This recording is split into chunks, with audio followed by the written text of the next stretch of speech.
Greetings, lords and ladies of Westeros. We have returned to the Seven Kingdoms once again. This time, we're going a little bit further into the past than we did when we were talking about Dunk and Egg. We are returning to the Dance of the Dragons with House of the Dragon, Season 3, Episode 1. That's right, we're coming at you with some hot D. It's time to talk hot D. I'm so excited. So, as per usual with these reviews... Oh yeah, what a banger. Wild. What a banger. But yeah, as per usual with these reviews, we will be just going over our initial reactions, recapping a bit of the episode, and just kind of talking about how we felt about the episode overall.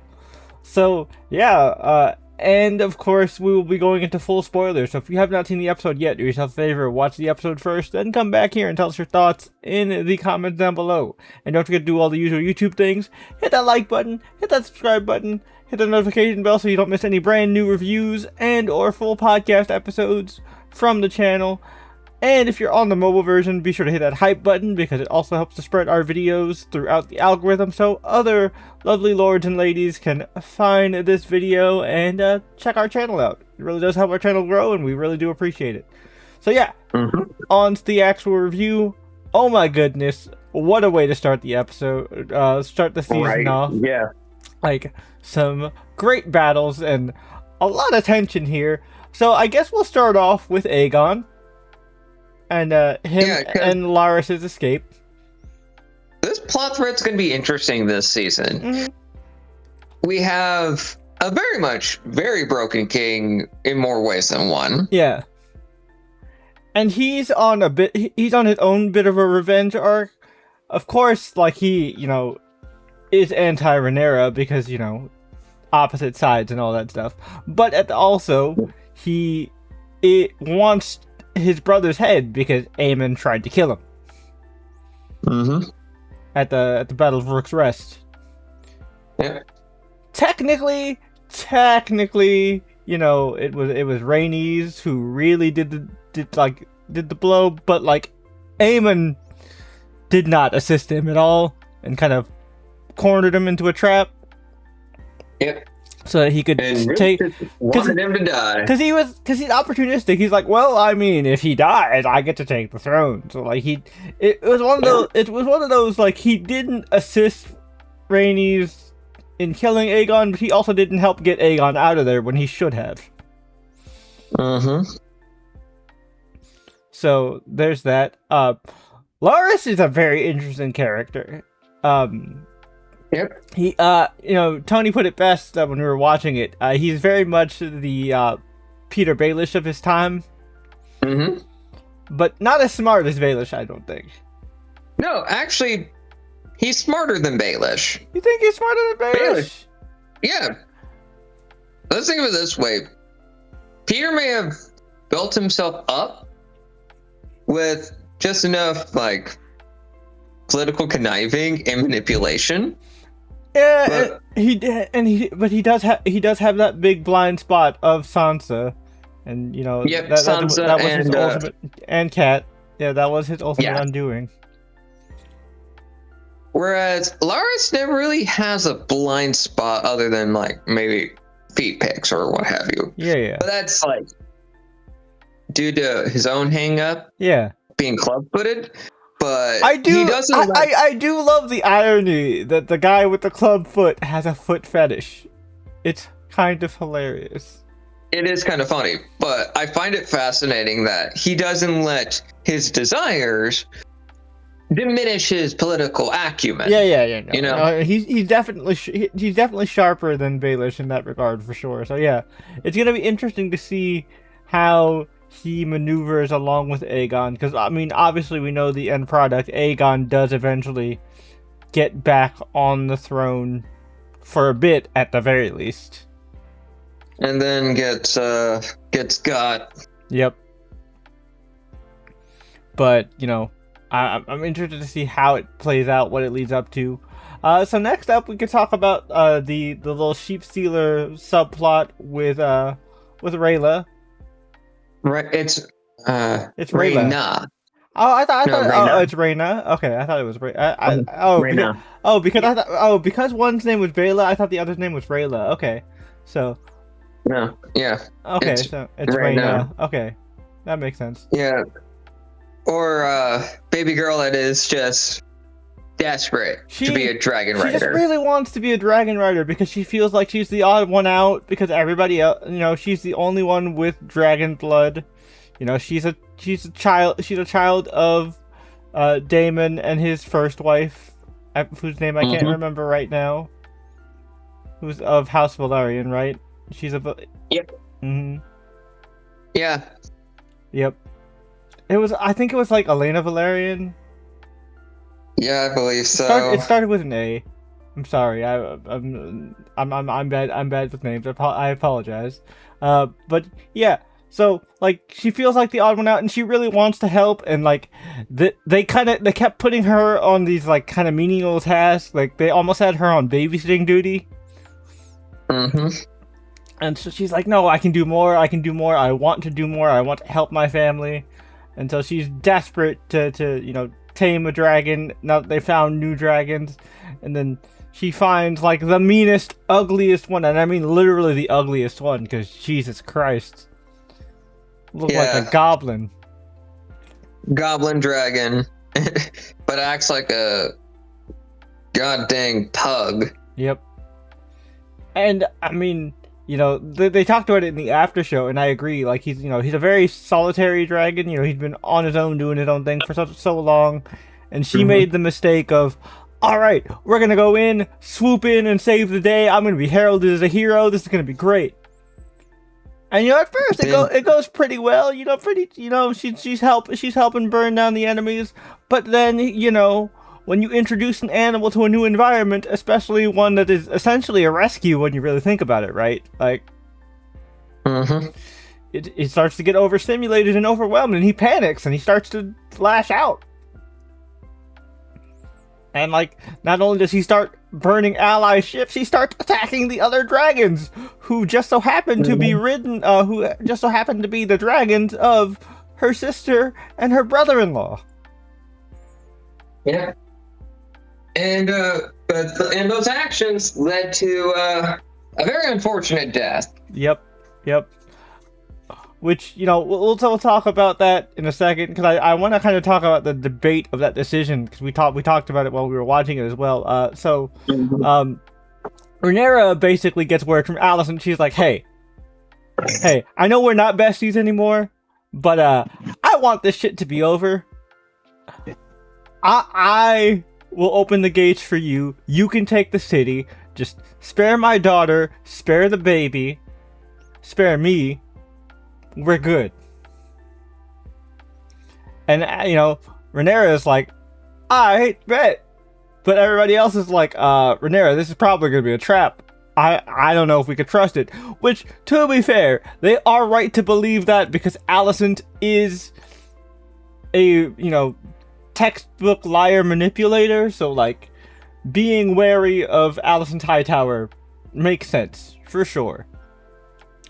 But definitely a lot of it is the recurring theme that we've seen throughout the season of, like, no matter how well equipped and knowledgeable, like, Rhaenyra and her instincts are, the inherent patriarchy of the system that runs the Seven Kingdoms and that has run the Seven Kingdoms forever, it will not really, like, let a woman's opinion be taken seriously in a position of leadership.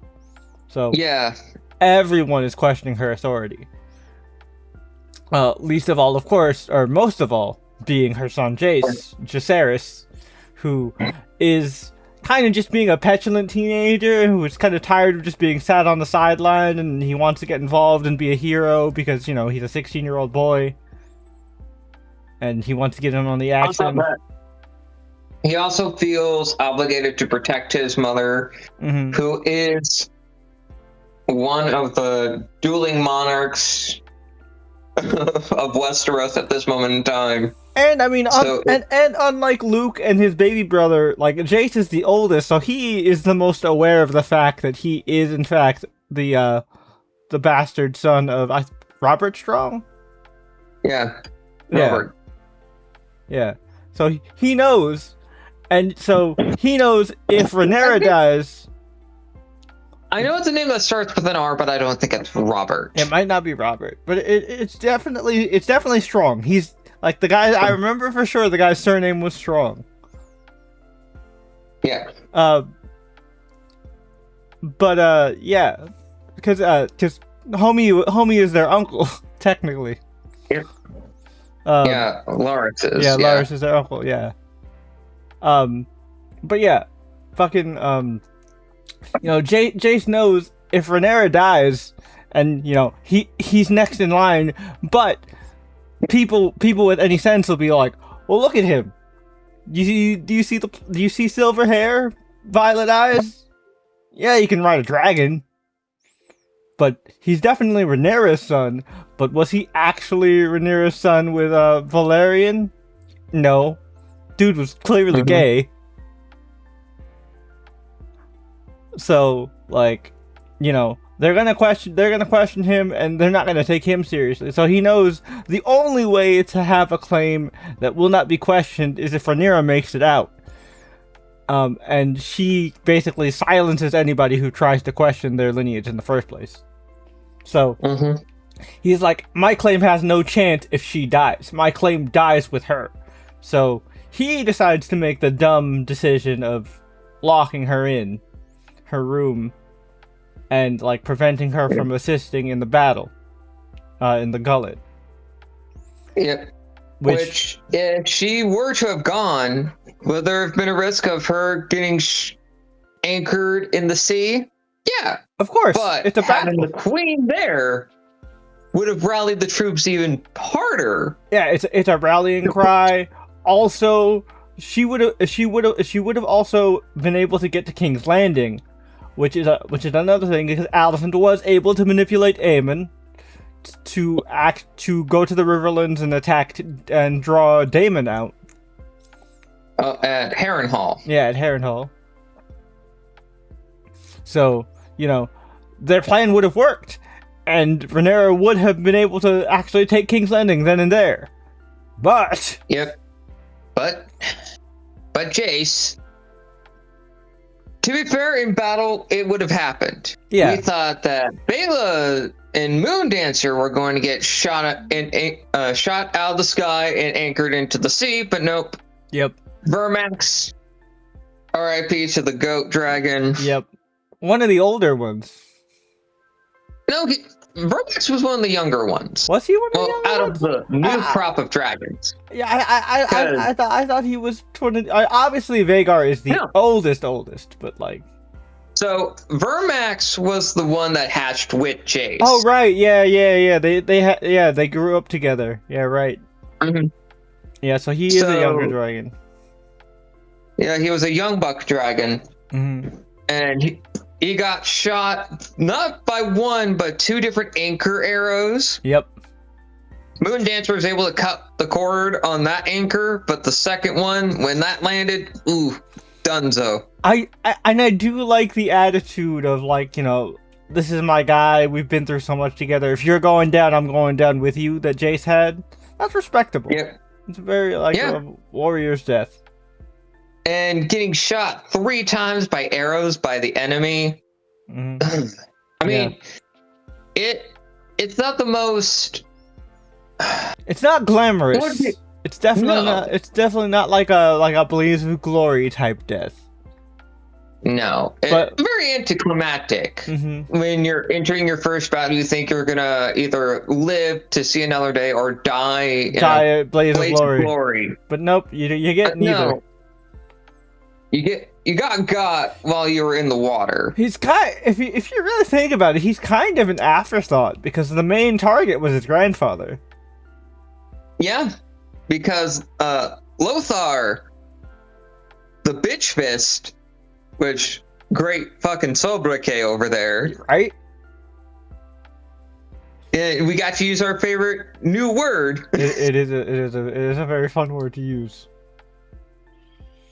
It's better than nom de plume. I mean, you were talking about while we were watching it, Jay. This naval fight was intense. Yeah, we've gotten a lot of ground battles with the Battle of the Bastards. I mean, I guess the Battle of Blackwater was technically a naval battle, but not entirely. Oh, I count it as more of a siege. Yeah, You know? it wasn't necessarily a naval battle. Like, there was a battle on the water, but it was definitely more of a, yeah, like you said, a direct siege. This was like a tried and true naval battle, like raiding parties, ramming and like, setting shit on fire.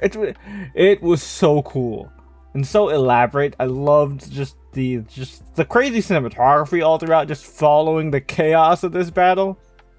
Oh yeah, absolutely. And we get to see Corliss's tactical brilliance on full display, which is just sick. Yeah.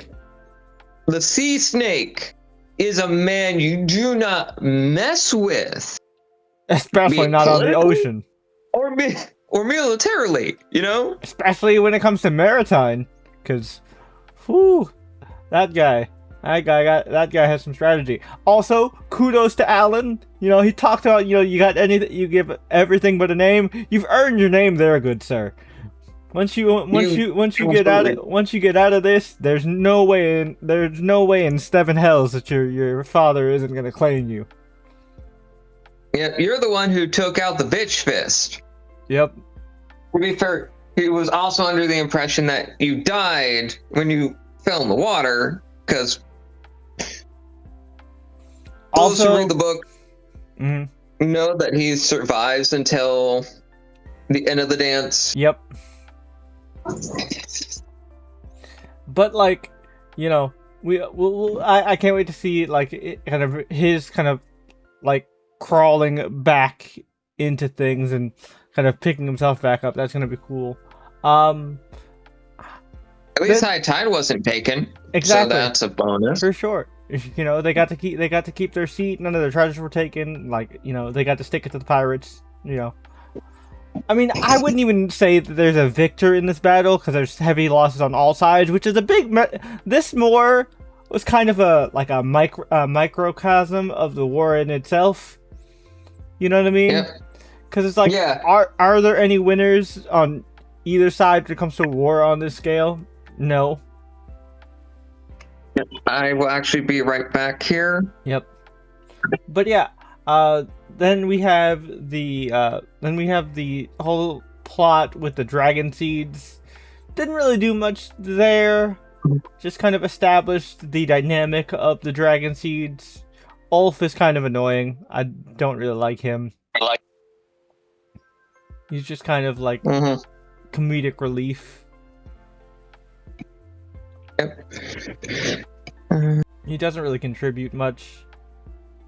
Is there anything else that we need to touch on? Let's see. We did the naval battle. We did the death of Jason Verimax. We did the quote unquote taming of Sheep Stealer. Oh, right. The other big thing was, of course, the arrival of Cregan Stark and his forces to the Riverlands in time for the upcoming battle at Harrenhal. So that's going to be dope. It was awesome to see the Northmen, of course. House Stark is always a welcome sight. And it's going to be interesting to see how that plays out, because obviously that's going to lead into stuff like the Hour of the Wolf and all the other crazy shenanigans. So yeah, I think that's pretty much it. I know Tony had to dip for this last portion of it, but I don't think there was too much more that he needed to add in. So, let us know what you guys thought about the episode in the comments down below, as always. Like I said, don't forget to do all the usual YouTube things. Hit the like button, hit the subscribe button, hit the notification bell.